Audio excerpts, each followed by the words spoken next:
Magandang gabi mga ka-LQ. Sa gitna ng bawat pagsubok, tayo ay manalangin.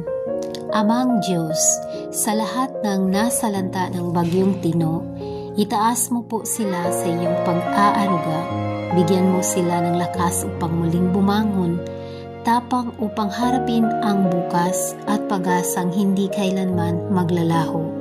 Pagpalain mo ang bawat tahanang nasalanta, ang bawat pusong nasaktan at ang bawat kaluluwang naghahanap ng pag-asa. Alam naming, Panginoon, na sa likod ng dilim, laging may bagong umaga. Pagalingin mo ang kanilang mga sugat.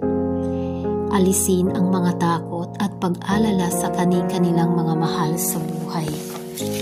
At hayaang sumikat muli ang pag-ibig at pag-asa sa kanilang buhay at sa pamilya namin.